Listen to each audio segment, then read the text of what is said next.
La música llenó los pasillos, los dormitorios vacíos, la sección de suministros y los lavabos. Penetró en las paredes y agitó los suelos. Excepto por Childs, que le había hecho el mantenimiento, Knowles conocía ese sistema mejor que nadie en el puesto avanzado. Gritó por encima del ruido y gesticuló hacia la sala de recreo. «Está en el bar», le gritó a su compañero. «Ha encendido el estéreo». Sanders lo miró boquiabierto a través de la estancia, esforzándose por oír. «¿Qué dices?» Knowles se dirigió hacia él. «Está entre nosotros y la sala de recreo. ¿Cómo vamos a volver?» Sanders sacudió la cabeza. Parecía asustado y confundido. «No puedo oírte, tío». En la sala de recreo, MacReady maldecía continuamente mientras arrancaba primero un altavoz y después otro de sus soportes en la pared. «¿Qué están haciendo ahí atrás?», preguntó al jefe de la estación, cabeceando hacia la cocina distante.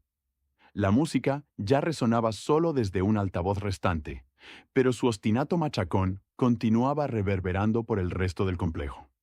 Garry estaba cerca de la entrada del alambre y miró por el pasillo. La voz de Knowles lo alcanzó como un lamento distorsionado. «¿Qué dice?», preguntó MacReady mientras arrancaba el último altavoz. Garry sacudió la cabeza.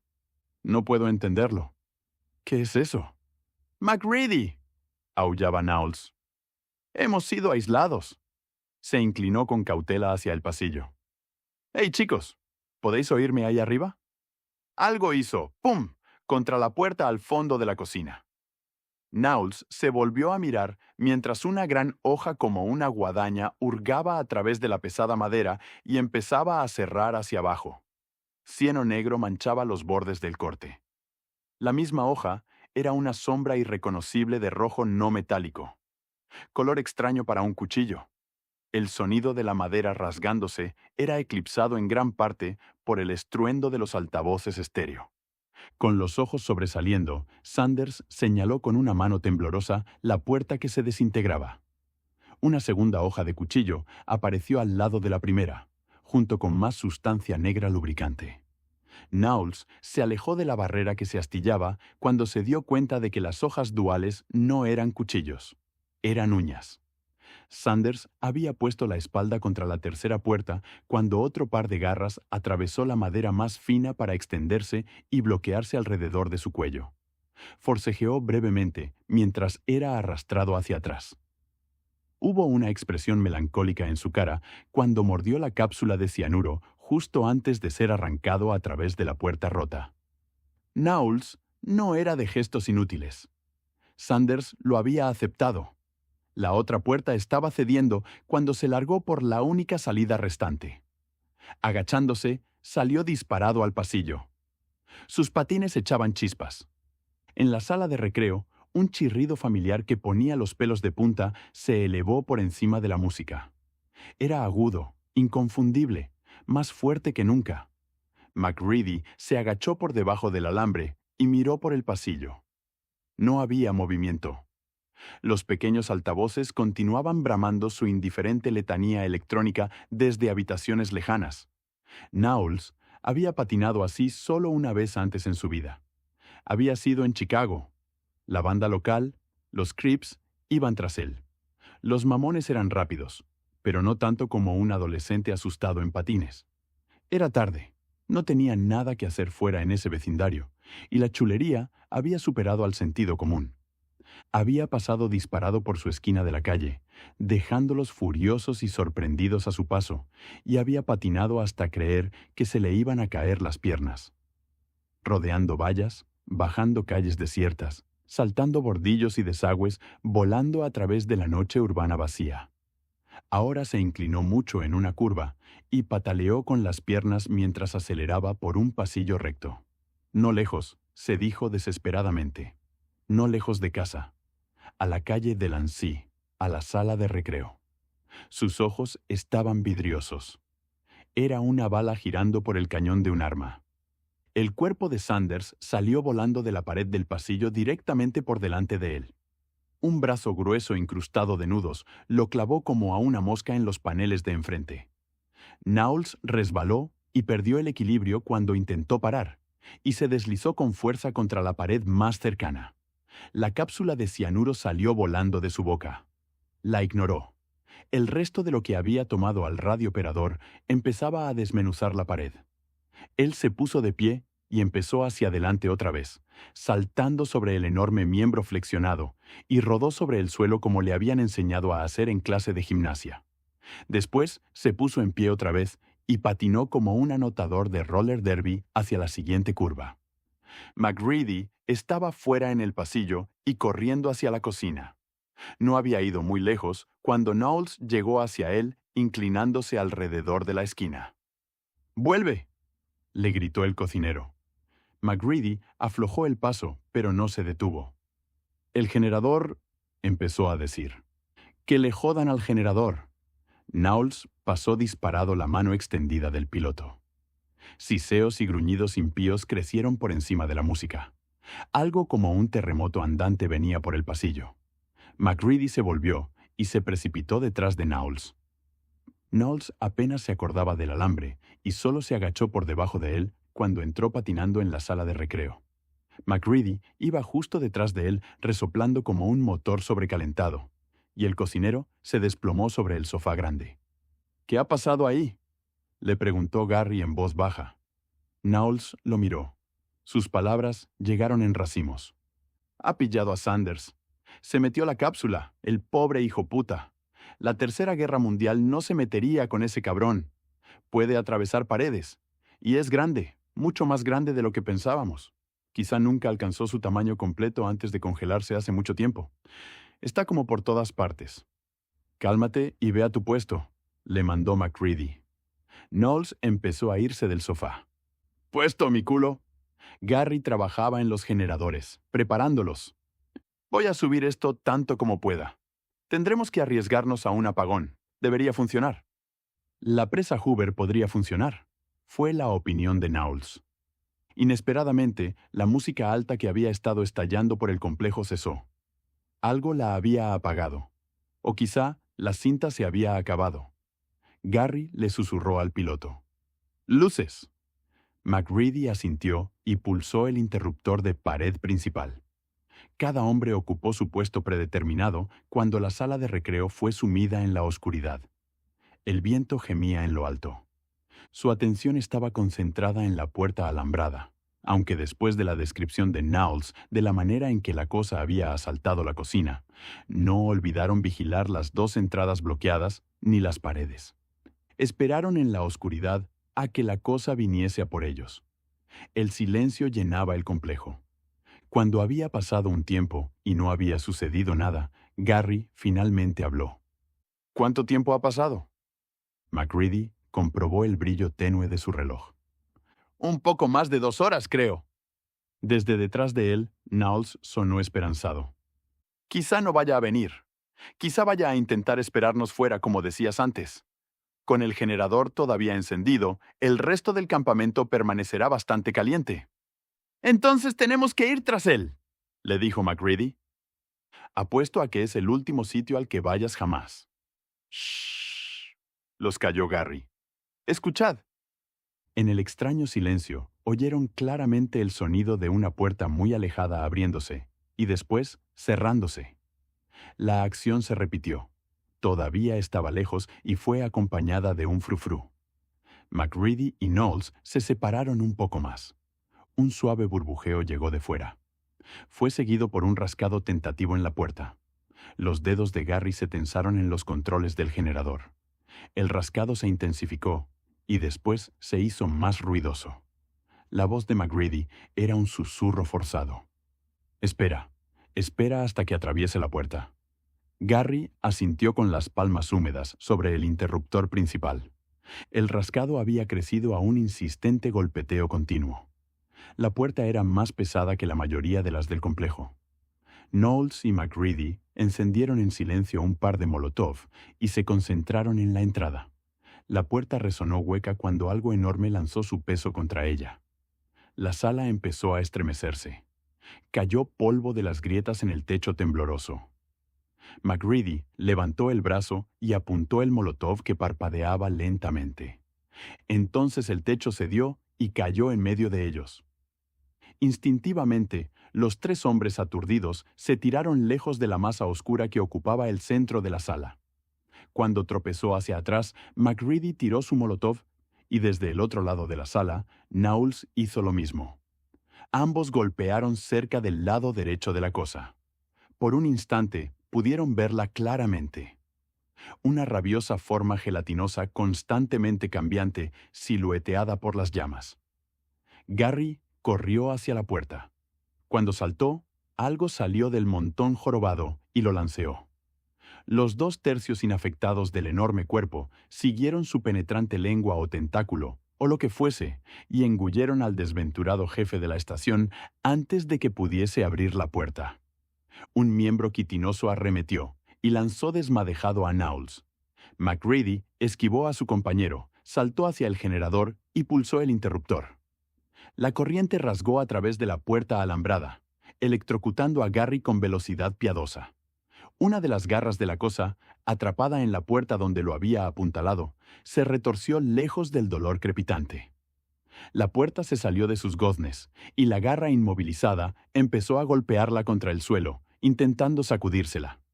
Knowles se revolvió frenéticamente a través del hueco donde había estado la puerta, pero el agitado horror chirriante estaba entre MacReady y la salida. El cerebro de MacReady le gritaba que hiciese algo. La cápsula descansaba contra su mejilla derecha. Las otras 2 puertas estaban fuertemente obstruidas desde el interior, demasiado fuertemente para que él liberase una a tiempo. La ventana saltó hacia ella y tiró convulsivamente hacia abajo de la palanca de emergencia por incendio.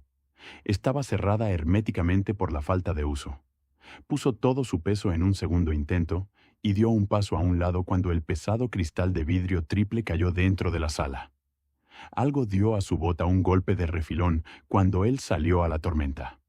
Magullado y ensangrentado, arrastrando una pierna, Knowles gateaba por el pasillo.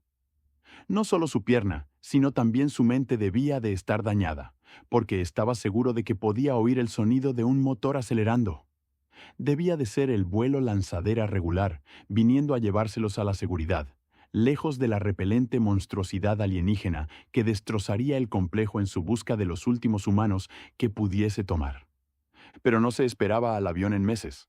Solo venía en invierno en raros días claros, y cualquiera podía oír la tormenta aullando fuera, aullando, chillando y gimiendo, acercándose más y más.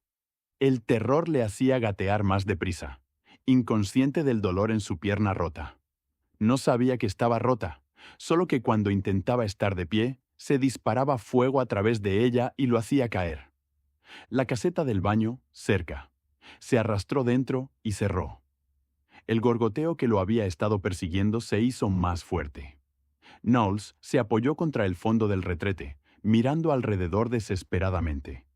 Estaba aprisionado en una diminuta caja de madera, sin ventanas, solo el ventilador de rejilla fina. Una bonita caja pequeña, toda envuelta para la cena de Navidad. Un pequeño pavo flaco esperando a que el gran papá empezase a trincharlo. El gorgoteo se paró en algún lugar al otro lado de la puerta. Llegó un rascado de la madera. Un gemido grave subió desde las profundidades de la garganta de Knowles, un sonido que no pudo ni intentó controlar. Empezó a arañar la madera desgastada que formaba el fondo de la caseta. Comenzó a salirle sangre de debajo de las uñas mientras desgarraba los reacios paneles. Un potente golpe pegó en la puerta al tiempo que él retorcía una tabla. Saltó en pedazos. Algo oscuro empezaba a venir a través de la madera. Knowles se puso el extremo dentado de una gran astilla en la garganta y le dio un empujón espasmódico. El sonido del motor era fuerte en el laboratorio desierto. Un momento las paredes estaban firmes, y al momento siguiente parecieron explotar cuando el tractor atravesó la pared, con su gran pala haciendo trizas media habitación. Cristal y madera se destrozaron uno contra otro. El frigorífico y su carga incriminatoria de sangre congelada cayeron de lado como un juguete. MacReady estaba en el asiento del conductor, con los ojos salvajes y la expresión como las vistas normalmente en las caras de los internos en instituciones mentales. Había echado una carrera a suministros, entrado por la ventana rota allí, y recogido la caja de enchufes y el resorte ventilador que habían sido retirados del motor del tractor. El instinto y la suerte lo habían dirigido a través de la tormenta al cobertizo de mantenimiento. La congelación formaba pintura de guerra negra en sus mejillas y puntas de los dedos expuestas. Un barreno de dinamita era una cuchillada roja entre sus labios. En el asiento junto a él, montaban un par de grandes cilindros de metal marcados como hidrógeno. No quedaban globos meteorológicos para que los mandasen remontando el cielo antártico. MacReady tenía un destino diferente para ellos en mente. Dejó que el tractor se detuviese. La nieve se arremolinó alrededor de él cuando tomó el barreno de dinamita de sus labios. Estaba sonriendo, y no más que medio loco. «Vale, asqueroso», gritó hacia el interior del complejo. «Ya solo estamos tú y yo. Anda con ojo, si tienes alguno. Vamos a hacer una pequeña remodelación. Hora de dejar que entre un poco de aire fresco. ¿Te gusta el aire en esta región, no?» Volvió a colocarse en el asiento del conductor y disparó el motor, mandando la enorme máquina a través de la siguiente pared a la enfermería. Equipo y suministros médicos salieron volando. La mesa de operaciones fue lanzada a la pared opuesta. El gran tractor había sido diseñado para mover toneladas de hielo y roca macizos. Las paredes prefabricadas se arrugaron como papel de estaño bajo sus pesadas orugas. El comedor estaba a continuación. Mesas, sillas y altavoces ahora silenciosos se astillaron bajo la implacable pala. La voz de MacReady se alzó por encima del viento. Cantaba una obscena tonada popular mexicana mientras demolía el campamento, pero sus ojos buscaban en cada rincón y no se perdían nada. A continuación, atravesó la cocina. Sisió gas de una tubería rota, con el hedor del propano contaminando momentáneamente el aire antes de que el viento se lo llevase. El trovador demente en el asiento del conductor seguía cantando. Un brazo con garras se escabulló alrededor de una esquina, por primera vez alejándose de una voz humana en vez de ir hacia ella. La voz de MacReady resonaba por el pasillo. «Interviene si conoces las palabras, viejo. Te gustaría México. Bonito y cálido allí, sin hielo para encerrarte durante unos milenios. Te gustaría ir allí, ¿no? ¿Te gustaría saltar a mi cuerpo e ir a yacer en la playa y escoger algunas señoritas para tomar? Una pena que nunca vayas a ir allí». Varias estancias más fueron destruidas antes de que llegase al área del bar. Detuvo la zambullida de cabeza del tractor y lo hizo retroceder unas yardas. «Parada médica», anunció a la tormenta, todavía silbando su tonada alegre al viento. De alguna manera, una botella de Jim Beam había sobrevivido ilesa al caos. «¿Te gusta el whisky?», gritó hacia los restos intactos del complejo cuando tiró del freno de mano. «Vamos, únete a mí para una bebida. Es bueno para ti. Te pone colmillos en el pecho». Tragó un lingotazo sustancial y notó fuego deslizarse por su garganta y agruparse en su tripa. Lo sintió maravilloso. El tractor embistió la sala de recreo. El motor empezó a rechinar. Algunos resoplidos intermitentes lo detuvieron debajo del agujero en el techo creado anteriormente por la cosa, método de entrada imprevisto. «Maldita sea», murmuró el piloto con la sonrisa todavía en la cara. «Me he quedado sin gasolina. Oh, bueno, hi-ho, hora de un paseo». Mientras manipulaba distraídamente los tanques de hidrógeno, sus ojos registraban el hueco en lo alto, las puertas restantes, los escombros acumulados. Partículas de hielo llevadas por el viento picaban en su cara y sus manos. Las comprobó. Las puntas de los dedos estaban tan negras como si hubiese estado llevando carbón, e hizo una mueca. No de dolor, estaban demasiado entumecidas para eso, sino del conocimiento de lo que podría ocurrirles. Entonces se sentó y se rió. Ahí estaba él, sentado y preocupándose por las puntas de sus dedos, como una maldita reina de la belleza. Su mirada recorría incesantemente las ruinas. «Cariño, va a hacer mucho frío aquí muy pronto. Mejor que hagas tu movimiento antes de que yo muera también contigo. Entonces estarás realmente atascado. Quiero decir, soy la única persona, y todo el mundo sabe que los estadounidenses saben mejor que los noruegos en todo caso, ¿verdad? Volteó la botella y tomó otro trago, manteniendo los ojos ocupados. Los faros del tractor todavía ardían, iluminando la destrucción. Sé que estás mosqueado porque he arruinado tu viaje, ¿verdad? Elegante juguetito tenías ahí, pero sin sitio para azafata, y el espacio para las piernas definitivamente no era de primera clase. Un leve temblor meció el tractor, y él se cayó, escuchando.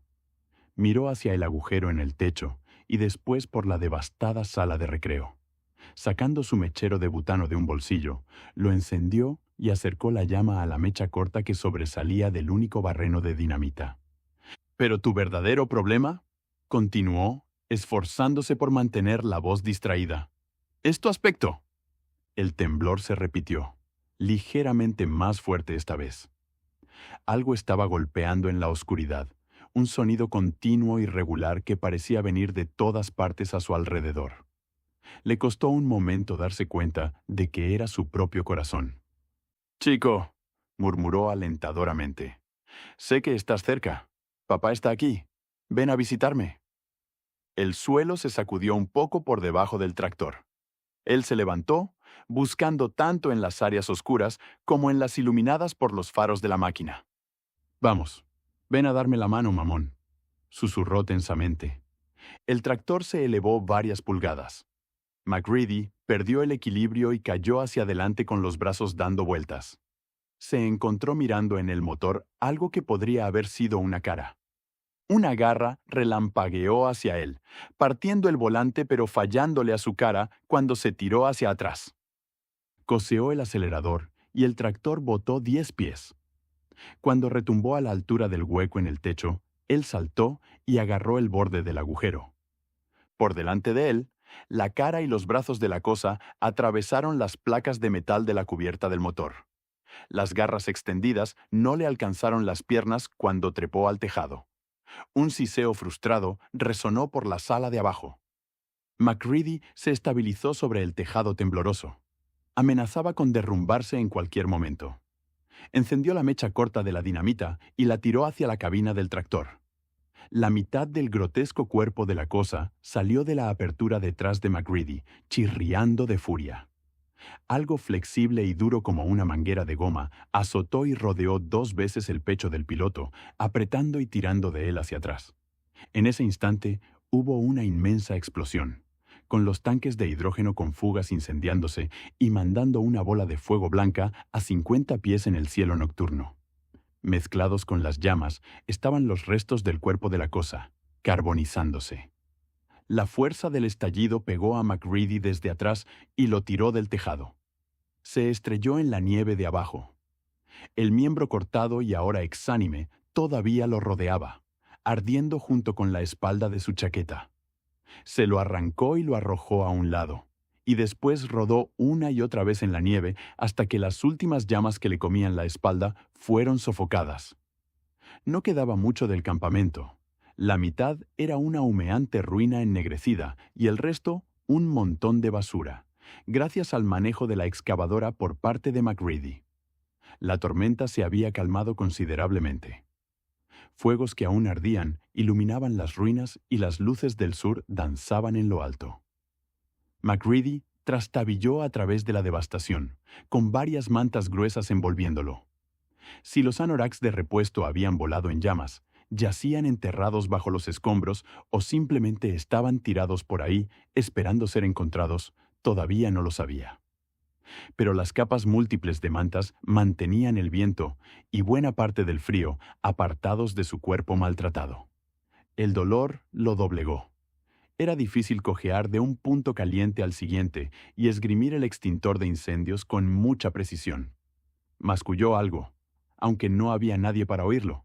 Finalmente se rindió y arrojó el inadecuado extintor a un lado. Resonó en algo inflexible y metálico. La masa retorcida del horno de Knowles. El área del bar estaba en gran parte intacta por los fuegos, aparentemente habiendo decidido una providencia amable que, ahora que se había deshecho de la manifestación final de la cosa, podía quedarse cómodamente bebido el resto de la noche. Sonrió levemente. Estaba deseando una borrachera de 5 meses. Se apoyó contra la barra hecha a mano y encendió un cigarro de las existencias no dañadas del bar. Sus manos estaban muy envueltas. No había guantes convenientemente cerca, pero había bastante cinta aislante en las ruinas de la enfermería. Lo que quedaba de sus manos se benefició del vendaje, en todo caso. Dio una chupada al cigarro y se sirvió un doble, sin soda por favor, en un vaso que solo estaba levemente astillado. Algo lo agarró del hombro y le dio la vuelta. Estaba demasiado agotado para gritar. Una cara miró la suya. Childs. Pústulas blancas y negras moteaban la piel expuesta y carámbanos decoraban la barba lanuda del mecánico. ¿Lo has matado? He oído una explosión. La boca de Childs no funcionaba muy bien. Sus labios estaban agrietados y manchados de sangre seca. Una débil ráfaga de viento hizo que el poderoso cuerpo se tambalease. La carencia de comida y la exposición a los elementos habían mermado severamente la fuerza del mecánico. «Eso creo», le dijo MacReady. «¿Qué quieres decir con que eso crees?» Childs trastabilló unos pasos hacia atrás. Se miraron el uno al otro suspicazmente, guardándose las voces. MacReady estuvo súbitamente alerta. «Sí, lo he pillado», hizo un ademán con un dedo momificado hacia la cara del mecánico. Una congelación bastante mala. Childs mantuvo la distancia y exhibió una mano hinchada y pálida. «Cambiará otra vez muy pronto. Entonces supongo que la perderé entera».